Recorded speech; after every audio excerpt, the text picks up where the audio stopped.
नमस्कार दोस्तों, स्वागत है आपका।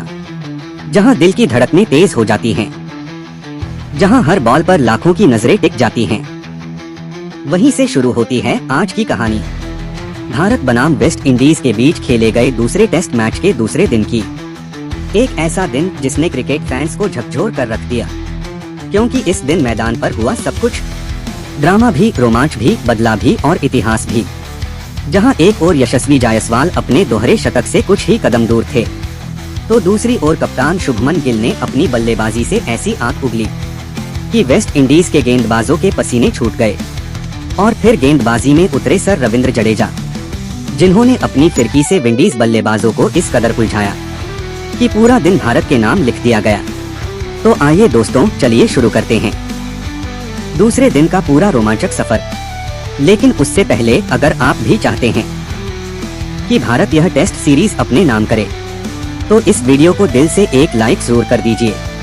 पहले दिन के अंत में भारत का स्कोर था 300 के पार और मैदान में मौजूद थे दो नाबाद बल्लेबाज, यशस्वी जायसवाल 173 रन और कप्तान शुभमन गिल 52 रन। दूसरे दिन की शुरुआत में सबकी निगाहें थीं जायसवाल पर। क्या वो अपना दूसरा दोहरा शतक पूरा करेंगे? पूरे देश के क्रिकेट फैंस यही उम्मीद लगा बैठे थे। लेकिन क्रिकेट में कहा गया है, गेम ऑफ ग्लोरियस अनसर्टेनिटीज, और यह साबित हुआ दूसरे दिन की दूसरी ही ओवर में। पहले ओवर में शुभमन गिल ने शानदार चौके से दिन की शुरुआत की, पर अगले ही ओवर में मैदान पर हुई बड़ी गलतफहमी।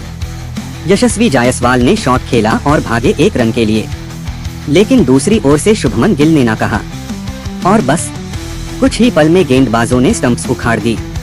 Run out. Yashasvi Jaiswal 175 run पर आउट। पूरा स्टेडियम सन्न। जायसवाल गुस्से और निराशा के बीच पवेलियन लौटे, लेकिन दर्शकों ने खड़े होकर उनका स्वागत किया, क्योंकि 175 रनों की यह पारी ऐतिहासिक थी। अब क्रीज पर उतरे युवा ऑलराउंडर नीतीश कुमार रेड्डी। आते ही चौथे गेंद पर उन्होंने कवर ड्राइव खेला और गेंद सीधे बाउंड्री पार। क्या शानदार टाइमिंग थी। इसके बाद ओवर आया एंडरसन फिलिप का और वहां से शुरू हुआ गिल शो। तीसरी और छठी गेंद दोनों ही चौके में तब्दील। अब वेस्ट इंडीज के चेहरे पर चिंता के भाव थे, क्योंकि भारत के रन लगातार तेजी से बढ़ रहे थे। गेंदबाजी बदली गई। अब आए जेमिल वॉरिकन, लेकिन दोनों बल्लेबाजों ने उन्हें समझदारी से खेला। धीरे धीरे भारत ने 350 रन का आंकड़ा पार कर लिया। शुभमन गिल अब पूरी तरह सेट थे। हर बॉल पर, हर गैप में गेंद को जैसे बुला रहे हो, चलो बाउंड्री तक। इसी बीच नीतीश कुमार रेड्डी ने भी अपना क्लास दिखाया। सील्स की गेंद पर एक और खूबसूरत चौका, और साझेदारी बन गई 50 रनों की। फिर आई वह घड़ी जब शुभमन गिल ने जस्टिन ग्रीव्स के खिलाफ घुटनों के बल बैठकर गगनचुंबी छक्का जड़ा। गेंद हवा में उठी, भीड़ उठ खड़ी हुई और गिल का बल्ला आसमान छू गया। वाह, क्या शॉट है कप्तान का। स्टेडियम में गूंज गिल गिल गिल। नीतीश कुमार भी पीछे नहीं रहे। वॉरिकन को नीचे बैठकर छक्का, फिर चौका। भारत का रन रेट बढ़ता गया। स्कोर पहुंच गया 400 के पार। लेकिन जैसे ही लग रहा था कि भारत अब बिना रुके दौड़ेगा, वहीं 109वें ओवर में नीतीश कुमार एक बड़ी गलती कर बैठे। छक्का मारने के चक्कर में गेंद ऊंची गई और बाउंड्री पर कैच। 43 रन पर आउट। कोच गंभीर की भौहें तन गईं। भारत को लगा चौथा झटका। अब मैदान में आए ध्रुव जुड़ेल। वो और गिल कुछ देर संभल कर खेले। लंच तक स्कोर हुआ 427 रन पर 4 विकेट। लंच के बाद वेस्ट इंडीज के गेंदबाजों पर एक ही दबाव था, किसी तरह विकेट चाहिए। लेकिन हुआ उल्टा। उनकी गेंदबाजी की लाइन और लेंथ बिगड़ती गई। गिल और जुड़ेल ने शांति से शुरुआत की और धीरे धीरे भारत का स्कोर 450 के पार पहुंचा दिया।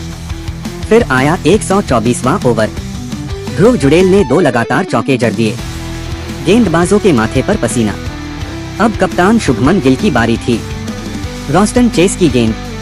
गिल पीछे हटे और एक शॉट जो सीधा कवर्स से बाउंड्री तक गया। इसके साथ ही उन्होंने पूरा किया अपना शानदार शतक। 100 रन पूरे होते ही स्टेडियम गूंज उठा। गिल ने बल्ला उठाया। टीम के साथी खड़े होकर तालियां बजाने लगे, लेकिन गिल रुके नहीं। अगले ही ओवर में एक और छक्का, फिर खारी पेरे की ओवर में 3 लगातार चौके। भारत का स्कोर पहुंच गया 500 के पार। ध्रुव जुड़ेल भी 50 के करीब थे, पर तभी चेस की फिरकी में फंस गए। सीधा क्लीन बॉल्ड।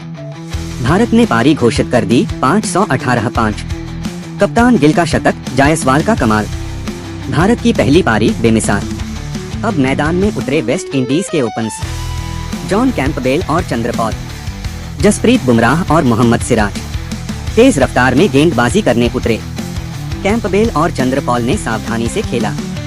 धीमी शुरुआत, कुछ डिफेंस, कुछ सिंगल, लेकिन 7वें ओवर में चंद्रपॉल ने बुमराह को चौका जड़ा। फैंस खुश, लेकिन भारत शांत। फिर आया वो ओवर जिसने वेस्ट इंडीज की बैटिंग की लय बिगाड़ दी। आए सर रविंद्र जडेजा। पहली गेंद चौका, दूसरी गेंद कैंपबेल ने वही शॉट दोहराया और इस बार कैच आउट। साई सुदर्शन ने लगता आसान कैच। कैंपबेल 10 रन पर आउट। भारत को मिला पहला झटका विरोधी टीम का। अब मैदान में उतरे एलिक अथांजे। धीमी शुरुआत, रक्षात्मक खेल। दूसरे सत्र के अंत तक वेस्ट इंडीज का स्कोर था 26-1। चाय के बाद पिच पर स्पिनरों का बोलबाला। वाशिंगटन सुंदर और कुलदीप यादव दोनों छोर से हमला करने लगे। अथांजे ने कुलदीप के खिलाफ पहले कट शॉट से चौका, फिर एक गगनचुंबी छक्का। स्टेडियम में थोड़ी जान लौटी, लेकिन भारतीय गेंदबाज जानते थे बस धैर्य रखो, विकेट आएगा। धीरे धीरे दोनों बल्लेबाज 50 रन की साझेदारी तक पहुंच गए। फिर 26वें ओवर में जडेजा ने किया कमाल। चंद्रपॉल ने स्वीप शॉट खेला। गेंद पैड पर लगी, अपील हुई। अंपायर ने आउट दिया।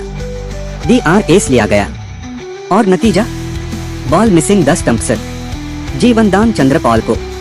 अगले ही ओवर में चंद्रपॉल ने जडेजा को 101 मीटर का छक्का जड़ा। जैसे मानो कहा हो यह रहा जवाब। लेकिन जडेजा भी सर यूं ही नहीं कहे जाते। अगली ही गेंद पर चंद्रपॉल को फंसा लिया। स्लिप में KL राहुल का कैच। चंद्रपॉल 34 रन पर आउट। अब स्कोर 72-2। फिर मैदान में आए शाही हो। आते ही चौका, फिर बुमराह की गेंद पर भी एक और शॉट, लेकिन दबाव बना हुआ था। एलिक अथांजे भी 41 रन बनाकर कुलदीप यादव की गेंद पर कैच आउट हो गए। और फिर कप्तान रॉस्टन चेस बिना खाता खोले जडेजा को कैच थमा बैठे। वेस्ट इंडीज 4 विकेट पर 95 रन। अब मैदान में थे शाई होप और डेविन इमला। दोनों ने धीमे धीमे पारी को संभाला। एक छोर से विकेट गिरते रहे, दूसरे छोर से होप ने टिककर बल्लेबाजी की। कुलदीप की पहली 2 गेंदें चौके में तब्दील, लेकिन इसके बाद रन सूख गए। हर ओवर से मुश्किल से 2 रन। भारत का स्पिन जाल कस चुका था। भारत ने अपनी पकड़ मजबूत कर ली थी। एक ओर कप्तान गिल का शतक, दूसरी ओर जडेजा की फिरकी। तो दोस्तों, दूसरे दिन का खेल रहा पूरी तरह टीम इंडिया के नाम। बल्लेबाजी में जायसवाल और गिल का जलवा, तो गेंदबाजी में जडेजा का जादू। अब सवाल यह है, क्या भारत तीसरे दिन ही इस मुकाबले को अपने नाम कर लेगा या वेस्ट इंडीज दे पाएगा कोई जवाब? आपका क्या मानना है? कमेंट में जरूर बताइए। और अगर आपको भारत की यह शानदार परफॉर्मेंस पसंद आई तो इस वीडियो को लाइक और शेयर करना न भूलें। धन्यवाद।